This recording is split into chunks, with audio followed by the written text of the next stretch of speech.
Fala meu povo, hoje feriadão, mas não vou deixar vocês sem vídeo. Vamos falar mais sobre Bahia, vamos falar sobre o triunfo do Esquadrão ontem diante da equipe do Criciúma por 1-0 pela Copa do Brasil. Resultado super importante, apesar de magro, mas que dá uma vantagem interessante para o jogo da volta. Vamos falar e repercutir ainda mais esse jogo para vocês e também falar sobre o nome de um jogador super badalado no futebol europeu, chileno, que teve seu nome ligado a vários clubes no início do ano, né, na janela de transferências de verão no futebol brasileiro, a diversos clubes aqui do Brasil, e que nesse momento está ficando livre no mercado em julho, no final da temporada europeia. Eu vi muita gente falando o nome desse jogador, se caberia ou não no Bahia. Eu vou trazer essa discussão aqui para vocês, tá? Meu nome é José Victor, para quem ainda não me conhece, sou produtor de conteúdo aqui do Meu Bahia, então já deixa teu like nesse vídeo, já se inscreve no canal para ajudar a gente a chegar a 3.000 inscritos. Faltam menos de 800 pessoas para isso, então eu conto muito com o teu apoio aqui, clicando no botão de se inscrever e no like também, tá? Feito isso, já vamos começar o vídeo pra gente não perder tempo. Meu povo, como eu falei pra vocês, o Bahia venceu ontem a equipe do Criciúma. Vamos começar o vídeo falando sobre isso por 1-0. Eu estive na Fonte Nova, inclusive, se você ainda não viu o vlog que saiu hoje no canal, dá uma conferida aqui, é o último vídeo antes desse, você vai gostar, eu tenho certeza disso. São 17 minutos da festa dos bastidores ali da torcida no triunfo de ontem. Bom, minha impressão sobre o jogo: a equipe do Criciúma, primeiro de tudo, é uma equipe extremamente organizada, taticamente falando. É uma equipe que não ofereceu tantos sustos ao Bahia, mas soube se defender e resistiu bem. Eu acho que não é que vendeu caro esse triunfo do Bahia ontem, mas é uma equipe que se defendeu bem em muitos momentos, ficou com a bola, soube ficar com a bola, incomodar o Bahia, jogando essa bola de um lado para o outro para fazer com que o time corresse. É um time organizado que sabe o que queria fazer. Veio claramente para tentar segurar um empate de 0-0 e aceitou super bem a derrota por 1-0 também. O Criciúma sabe da força que tem lá no Heriberto Rios, vai jogar justamente por isso mesmo, vai jogar o jogo da volta pensando no seu fator casa para tentar garantir essa vaga nas oitavas de final. Algo me chamou a atenção também durante o jogo, sobretudo no primeiro tempo, que foi o posicionamento do Everaldo. Inclusive foi até pergunta na coletiva, o Rogério disse que o Everaldo não joga como ponta, ele foi questionado sobre isso, mas o Everaldo não joga como ponta, ele joga como segundo atacante, mas hora ou outra ele vai acabar caindo pela ponta também. O Everaldo caiu muito pela ponta no primeiro tempo, ele muitas das vezes fazia a função que não era para ele estar fazendo, né? Ele cruzava essa bola na área ou pro Tassiano, ou pro Cauli, enfim, o Everton Ribeiro, que acabavam chegando e entrando na área também. E eu acho que é meio que um desperdício você utilizar o Everaldo dessa maneira. O Everaldo é um centroavante, ele nunca foi um jogador que costumava cair pelas pontas ou sair bastante da área. Ele sempre jogou a carreira dele inteira como um 9, fixo dentro da área como centroavante. Eu entendo a ideia do Rogério, é um time que se move bastante, é um time bastante flexível, que dá sim resultados em diversos jogos, mas eu acho que utilizar o Everaldo tão fora da área como foi no primeiro tempo, pelo menos a impressão que eu tive na arquibancada, é um desperdício, até mesmo com as características do jogador, que já não é um grande atleta assim. O Everaldo tem suas limitações, vamos concordar, apesar da boa fase, mas era um jogador que para mim deveria estar mais centralizado.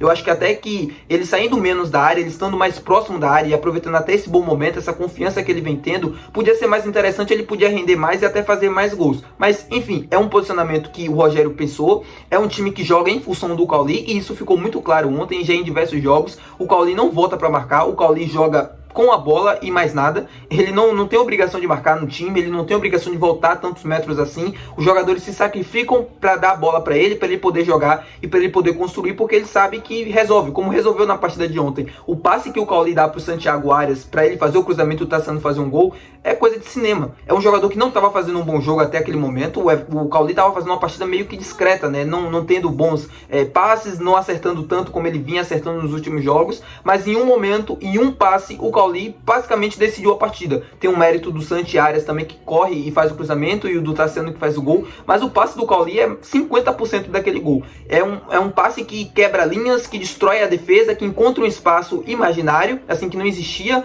na cabeça dos marcadores, e o Bahia consegue o gol que dá a segurança, né, que dá a tranquilidade do jogo da volta, mesmo que magro, mas super importante para o jogo da volta. Então é um jogador diferente, é um jogador que merece sim, né, esse descanso, esse posicionamento mais livre dentro do campo, né, para poder criar jogadas, para poder pensar e armar o time. Ele não é só um armador, ele pisa dentro da área também, ele faz esse passe como ele fez no jogo de ontem, né, do passe pro Santi Arias. Enfim, é um jogador diferente, é um jogador mágico, que a gente, graças a Deus, que a gente tem dentro do elenco, que faz muita a diferença. Então, como eu falei pra vocês, esperava um jogo onde o Bahia pudesse fazer mais gols, um 2-0, um 3-0. O Bahia não criou tanto pra isso, mas enfim, um 2-0 tava bom já pra gente pro jogo da volta, pra gente ir um pouco mais tranquilo, mas pelo menos conseguiu o resultado positivo, conseguiu o triunfo, e é isso que a gente tem que se agarrar. Eu acho que é desfrutar mais o momento. O Bahia não perde em casa quase 14 jogos, se eu não me engano.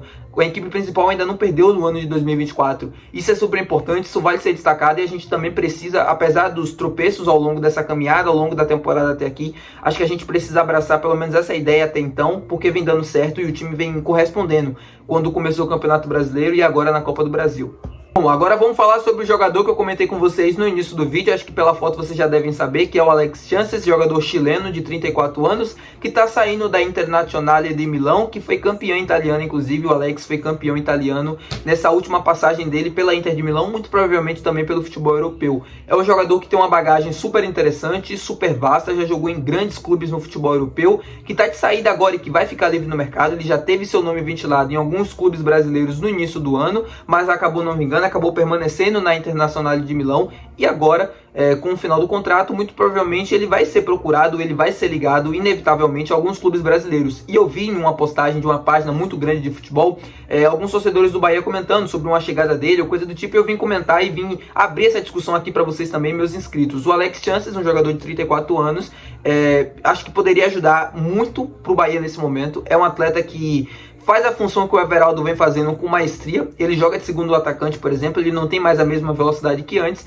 mas é um atleta que, assim como o Everton Ribeiro, é um jogador diferente. E quando você tem um jogador diferente no futebol brasileiro, que é um nível um pouco mais baixo do futebol europeu, você consegue se sobressair, você ainda consegue render em alto nível, como é o caso de diversos outros jogadores aqui no próprio futebol brasileiro, como é o exemplo maior do Payet, jogador francês do Vasco da Gama, que apesar do mau momento do Vasco, já demonstrou desde que chegou até o Brasil que ainda consegue render em alto nível quando está bem fisicamente, porque é um jogador diferente, assim como o Paulo Verratti também, do próprio Vasco e diversos outros. Então assim, falar do Alex Chances, se ele chegar e se tiver uma condição de salário, luvas, tudo que caba na realidade do Bahia, ao meu ver, seria um excelente reforço. E já adianto pra vocês, não existe nada entre Bahia e Alex Chances nesse momento que eu tô gravando o vídeo. Eu tô apenas trazendo essa discussão aqui pra vocês porque eu vi muita gente comentando, sobretudo lá no nosso Instagram também. Então, é sobre isso. Eu acho que caberia muito aqui no Bahia, seria um ótimo reforço. É um jogador que poderia jogar, inclusive, na posição do Everaldo, que o Everaldo vem fazendo, saindo um pouco mais da área. É um jogador mais móvel, que tem bastante noção e tem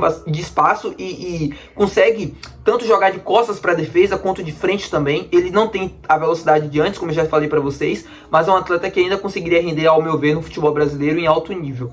O Alex, na verdade, tem 35, tá? Acabei conferindo errado, fui conferir a quantidade de jogos que ele tem até então na temporada 23-24, e ele tem 32 jogos. É um número bastante alto, ao meu ver, para um jogador que já tem 35 anos e que atua em uma grande equipe do futebol europeu, por exemplo, em uma grande liga. Mostra o quanto ele pode render ainda aqui no futebol brasileiro. Ele não foi titular, né? Ele não era titular da equipe, mas sempre estava jogando, era como se fosse o 12º jogador, o 13º, o 14º, enfim, era sempre uma das primeiras opções para o ataque. Ele jogou em alguns jogos da Champions, por exemplo, onde o time não utilizou a força máxima, tem 2 gols na Champions da atual temporada. Então é um jogador super interessante e que, ao meu ver, se encaixaria perfeitamente naquele estilo que o Grupo City busca de contratações. Se vocês olharem bem, se vocês pesquisarem, quando o Manchester City foi comprado pelo Grupo City, enfim, lá no início mesmo da trajetória, eles contrataram alguns jogadores renomados para meio que dar visibilidade para a equipe, né, para dar um pouco de vitrine para a equipe ser vista no cenário mundial, ali principalmente no futebol inglês. E aqui no Bahia não é diferente. A contratação do Everton Ribeiro é um caso muito claro disso. A permanência, ao meu ver, do Cauli também é um bom recado que o grupo e que o time passa para o mercado e para o futebol brasileiro.